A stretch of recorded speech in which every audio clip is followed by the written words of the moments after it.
Hello friends, welcome to Mahi kitchen Tamil. நம்ம சேனலில் இன்றைக்கி என்ன செய்ய போகிறோன்னு பார்த்தீங்கன்னா நாட்டுக்கோழி பிரியாணி தாங்க. இந்த பிரியாணி பார்த்தீங்கன்னா நம்ம கேஸில் குக்கரில் செய்யலைங்க, அடுப்பு வச்சு நம்ம அதாவது விறகடுப்பு வச்சு செஞ்சுருக்கோம். டேஸ்ட் வைஸ் ரொம்ப சூப்பராக இருந்துச்சு. நீங்களும் இந்த மாதிரி ஒரு ஆப்ஷன் கிடச்சினா கண்டிப்பாக விறகடுப்பில் செஞ்சு பாருங்கள். டேஸ்ட்டு சூப்பராக இருக்கும். நம்ம நார்மலாக கேஸில் செய்கிறத விட குக்கரில் செய்கிறத விட இந்த மாதிரி செஞ்சு சாப்பிட்டிங்கன்னா ஹெல்த்தியாகவும் இருக்கும். அதே போல் டேஸ்ட் வைஸ் ரொம்ப சூப்பராக இருந்துச்சுங்க. இப்போ வாங்க வீடியோக்குள்ளே போகலாம். இப்போ பிரியாணி செய்கிறதுக்கு 1 கிலோ சிக்கன் எடுத்து வச்சுருக்கேன். நல்லா க்ளீன் பண்ணிவிட்டு எடுத்து வச்சுருக்கேன். இப்போ பார்த்திங்கன்னா அதில் கொஞ்சமாக நம்ம மஞ்சத்தூள், அது கூடவே ஒரு 2 டேபிள் ஸ்பூன் அளவுக்கு இஞ்சி பூண்டு பேஸ்ட்டு சேர்த்துக்கலாம். இதெல்லாம் நம்ம சேர்த்து மிக்ஸ் பண்ணி வச்சுட்டு பிரியாணி செஞ்சோம்னா டேஸ்ட் வைஸ் ரொம்ப சூப்பராக இருக்கும். இப்போ அது கூடவே வந்து பார்த்திங்கன்னா ஒரு அரை லெமன் வந்து புளிஞ்சு ஊற்றிக்கிங்க. அடுத்ததாக நம்ம 1 டேபிள் ஸ்பூன் அளவுக்கு பிரியாணி மசாலா சேர்த்துக்கலாம். இது சேர்த்துட்டு லைட்டாக அப்படி மிக்ஸ் பண்ணி விடுங்க.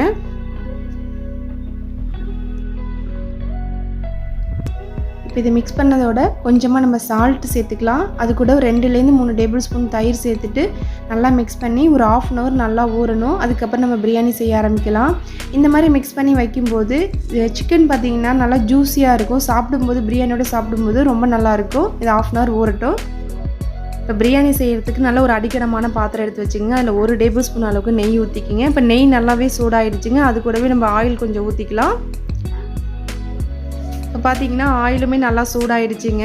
இந்த ஸ்டேஜில் நம்ம ஒரு பாக்கெட் பிரியாணியில் 10 ரூபா பாக்கெட் இருக்கும் பார்த்தீங்களா, அது எல்லாத்தையுமே நான் பிச்சு போட்டு நல்லா மிக்ஸ் பண்ணி விடுங்க. இது அடுப்புங்கிறதால சீக்கிரமாக கரைஞ்சிடும். லைட்டாக அப்படி மிக்ஸ் பண்ணி விட்டுடுங்க. அவ்வளோதான், நல்லாவே பொரிஞ்சு வந்துடுச்சு. இந்த ஸ்டேஜில் நான் கட் பண்ணி வச்சுருக்கேன் வெங்காயம் வந்து பார்த்திங்கன்னா நான் 4 வெங்காயம் பெரிய வெங்காயம் எடுத்திருக்கேன். அதை கட் பண்ணது இதில் சேர்த்துக்கலாம். சேர்த்துட்டு நல்ல வெங்காயம் வந்து நல்லா பொன்னிறமாக ஆகணும். பிரியாணிக்கு பொறுத்தளவு எந்த அளவுக்கு வெங்காயம் வதக்குறோமோ அந்த அளவுக்கு தான் டேஸ்ட் நல்லாயிருக்கும்.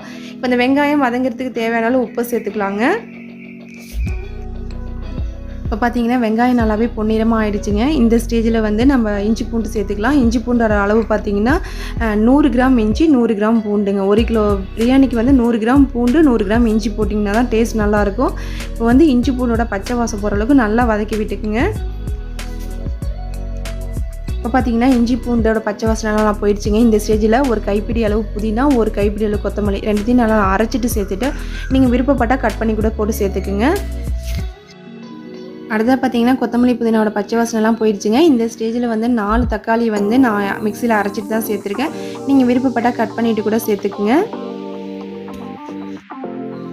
இப்போ தக்காளி சேர்த்து தக்காளியோட பச்சை வாசனையும் போயிடுச்சுங்க. இந்த ஸ்டேஜில் வந்து ஒரு 50 கிராம் தயிர் சேர்த்துக்கலாம். தயிர் சேர்த்துட்டு நல்லா மிக்ஸ் பண்ணி விடுங்க. தயிர் சேர்த்ததுக்கப்புறம் ஒரு மாதிரி கட்டி கட்டி ஆகிற மாதிரி இருக்கும். அதெல்லாம் நல்லா உடச்சி விட்டு நல்லா மிக்ஸ் பண்ணி விடுங்க. இப்போ பார்த்திங்கன்னா நம்ம சேர்த்த பொருளோட பச்சை வாசனை எல்லாமே போய் ஒரு நல்ல ஃப்ளேவர் வருது. இந்த ஸ்டேஜில் பார்த்திங்கன்னா நம்ம பிரியாணி பொடி சேர்த்துக்கலாம். பிரியாணி பொடி உங்களோட காரத்துக்கு ஏற்ற மாதிரி நீங்கள் கூட்டியே குறைச்சி சேர்த்துக்கலாம். நான் வந்து பார்த்திங்கன்னா 25 கிராம் பாக்கெட் அப்படியே சேர்த்துட்டேன். கறி ஊற வைக்கும் போது ஒரு டேபிள் ஸ்பூன் போட்டேன். அதுக்கப்புறம் மிச்சம் இருக்க எல்லாத்தையுமே இதில் போட்டுட்டேன். உங்களோட காரத்துக்கு ஏற்ற மாதிரி நீங்கள் சேர்த்துக்கலாம். இது பிரியாணி மசாலா சேர்த்துக்கப்புறம் நல்லா மிக்ஸ் பண்ணி விடுங்க. அடுத்ததாக பார்த்தீங்கன்னா நான் சின்ன வெங்காயமும் முந்திரியும் அரைச்சி வச்சுருக்கேன். சின்ன வெங்காயம் வந்து ஒரு 10 சின்ன வெங்காயம், அது கூட ஒரு 5-6 முந்திரி, இது எல்லாம் சேர்த்துட்டு நல்லா ஃபைன் பேஸ்ட்டாக அரைச்சி இப்போ இதில் சேர்த்தாச்சு. சேர்த்துட்டு இப்போ நல்லா மிக்ஸ் பண்ணி விடுங்க. சின்ன வெங்காயம் முந்திரியும் சேர்க்கணுமான்னு கேட்டிங்கன்னா கண்டிப்பாக சேர்த்திங்கன்னா தான் அந்த ஃப்ளேவர் பிரியாணியோட ஃப்ளேவர் கண்டிப்பாக கிடைக்கும். அடுத்ததாக வந்து நம்ம மிக்ஸ் பண்ணி வச்சுருக்க சிக்கனை இதில் சேர்க்க ஆரம்பிச்சிடலாம். சேர்த்துட்டு மசாலா கூட ஒரு 2 நிமிஷத்துக்கு இது மாதிரி வதக்கி விடுங்க. அதுக்கப்புறம் நம்ம தண்ணி சேர்த்துக்கலாம். அடுத்து நம்ம தண்ணி ஊற்றிக்கலாம். தண்ணி ஊற்றி இப்போ இந்த கறியை நல்லா வேக வச்சிடலாம். இது நாட்டுக்கோழிங்கிறதுனால வேகிறதுக்கு கொஞ்சம் டைம் எடுக்கும். அதிகபட்சமாக பார்த்திங்கன்னா ஒரு அரை மணி நேரம் ஆகும். குக்கராக இருந்துச்சுன்னா வந்து ஒரு 4-5 விசில் விட்டிங்கன்னா கரெக்டாக இருக்கும். நம்ம அடுப்பில் செய்கிறதுனால ஒரு அரை மணி நேரத்துக்கு மேலே தான் ஆகும். இது நல்லா வேகிறதுக்கு தேவையான தண்ணியை ஊற்றி நல்லா நம்ம வேக வச்சு எடுத்துக்கலாம். இப்போ தண்ணிலாம் ஊற்றியாச்சுங்க. இது ஒரு மூடி போட்டு நல்லா வேக வச்சுக்கலாம். அடுத்ததாக நம்ம ரைஸ் ஊற வச்சிடலாம். அரிசி வந்து சீரக சம்பா ரைஸ் தான். படியில் பார்த்திங்கன்னா எனக்கு 1.25 படி இருந்துச்சு. 1 கிலோ அரிசி வந்து 1.25 படி இருந்துச்சு. உங்கள் வீட்டில் எந்த கப் இருக்கோ அதில் நீங்கள் அளந்துக்கங்க. எனக்கு தண்ணி அளந்ததுக்கு ஈஸியாக இருக்கிறதுனால நான் படி எடுத்துக்கிட்டேன்.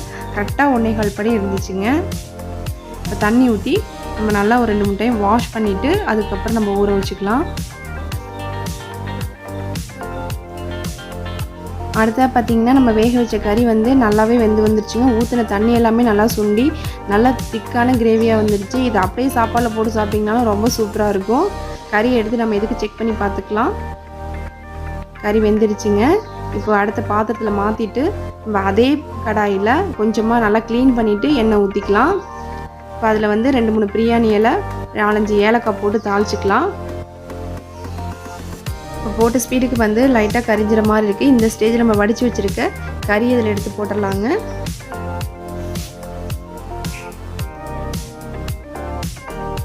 கறியெல்லாம் போட்டாச்சுங்க. அடுத்ததாக வந்து நம்ம தண்ணி அளந்து ஊற்றிக்கலாம். தண்ணி வந்து நம்ம கறி வேக வைக்கும்போது எவ்வளோ கிரேவி இருந்துச்சோ அதை பார்த்துட்டு பேலன்ஸ் இருக்கிறது மட்டும் நம்ம தண்ணி ஊற்றிக்கலாம். எனக்கு வந்து 2 படி அளவுக்கு கிரேவி இருந்தது. பேலன்ஸ் இருக்குது நம்ம தண்ணி சேர்த்துக்கலாம். நம்ம சீரக சம்பா ரைஸாக எடுத்துருக்கோம். அது பார்த்திங்கன்னா நம்ம 1க்கு 2 பங்கு தண்ணி அளந்து ஊற்றினீங்கன்னா கரெக்டாக இருக்கும். இப்போ பார்த்திங்கன்னா தண்ணியெலாம் நம்ம அளந்து ஊற்றியாச்சு. ஒரு மூடி போட்டு மூடி வச்சிடலாம். இது நல்லா கொதித்து வரட்டும். இப்போ பாருங்கள் நல்லாவே கொதித்து வந்துடுச்சு. எண்ணெயெலாம் நல்லா பிரிஞ்சு வந்துடுச்சு. இந்த ஸ்டேஜில் நம்ம அரிசி சேர்க்க ஆரம்பிச்சிடலாம். இப்போ அரிசியும் பார்த்திங்கன்னா நல்லா ஊறிடுச்சு. 1/2 அன் ஹவருக்கு மேலவே நல்லா ஊறிடுச்சு. இப்போ நல்லா க்ளீன் பண்ணிவிட்டு நம்ம சேர்க்க ஆரம்பிச்சிடலாம்.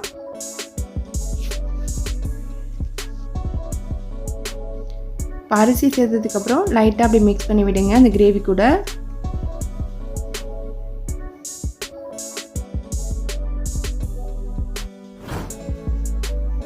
அடுத்ததான் பாதி லெமன் வந்து நம்ம புளிஞ்சு ஊற்றிக்கலாம். ஊற்றிட்டு லைட்டாக அப்படி மிக்ஸ் பண்ணி விடுங்க. இந்த ஸ்டேஜில் உப்பு காரம் செக் பண்ணி பார்த்துட்டு உப்பு பத்தலைன்னா நம்ம சேர்த்துக்கலாம். அரிசி சேர்த்ததுக்கப்புறம் கொஞ்சம் நேரம் கழித்து லைட்டாக அது மாதிரி மிக்ஸ் பண்ணி விடுங்க கிரேவி கூட. இப்போ பாருங்கள் ஒரு அரை பாயிலுக்கு அரிசி நல்லா குக் ஆகிடுச்சு. இருந்தாலும் இன்னும் கொஞ்சம் நேரம் நல்லா குக் ஆகணும். இப்போ பாருங்கள் கரெக்டான பதத்துக்கு வந்திருக்கு. அரிசியும் தண்ணி இந்த மாதிரி இருக்கும்போது தம் போட்டிங்கன்னா அரிசி கொஞ்சம் கூட குலையாது, அடியிலையும் பத்தாது. இப்போ நம்ம வந்து தம் போட ஆரம்பிச்சிடலாம். இந்த சாப்பாட்டுக்குள்ளேயே ஒரு இலை வச்சுக்கோங்க. வச்சுட்டு அதுக்கு மேலே நம்ம மூடி போட்டுட்டு மேலேயும் வந்து தட்டில் கறிப்படியாமல் இருக்கிறதுக்காக நம்ம கொஞ்சமாக இலை போட்டுக்கலாம். போட்டுட்டு நெருப்பு அள்ளி வச்சிடலாம். கீழே வந்து எந்த தணலும் இருக்கக்கூடாது, நெருப்பு எதுவும் இருக்கக்கூடாது. ஃபுல்லாக எடுத்துருங்க. ஒரு 15 நிமிஷம் தம் போடுங்க, கரெக்டாக இருக்கும். இப்போ வந்து நம்ம தம் ஓப்பன் பண்ணி பார்க்கலாம். இப்போ உள்ளே இலையை எடுத்துகிட்டு பார்க்கலாம். இருங்க, சூப்பராக ரெடியாகி வந்திருக்கு பாருங்கள். இப்போ 2-3 டேபிள் ஸ்பூன் நெய் ஊற்றிக்கலாம். ஊற்றிட்டு அது கூடவே கொத்தமல்லி புதினா கொஞ்சமாக தூவிக்குங்க. இப்போ நம்ம தம் உடைக்க ஆரம்பிக்கலாம். பாருங்கள் கொஞ்சம் கூட குலையாமல் சாப்பாடு சூப்பராக வந்திருக்கு. எப்போதுமே இந்த கார்னர் பகுதியிலேருந்து தம் உடைச்சிங்க அப்படின்னா சாப்பாடு குலையாமல் இருக்கும், அடியில் எதுவும் பத்தாமல் இருக்கும். உடனே இப்படி உடச்சி விட்டுட்டீங்க அப்படின்னா இப்போ பாருங்கள் நம்ம கொஞ்சம் கூட அடி பத்தல, சூப்பராக வந்திருக்கு. அவ்வளோதாங்க, சுவையான நாட்டுக்கோழி பிரியாணி ரெடி ஆகிடுச்சிங்க. நீங்களும் வீட்டில் ட்ரை பண்ணி பாருங்கள். ட்ரை பண்ணி பார்த்துட்டு கமெண்ட் பண்ணுங்கள். நாங்கள் போகிற ரெசிபி உங்களுக்கு பிடிச்சிருந்துச்சின்னா மஹி கிச்சன் தமிழுக்கு சப்ஸ்கிரைப் பண்ணிக்கோங்க.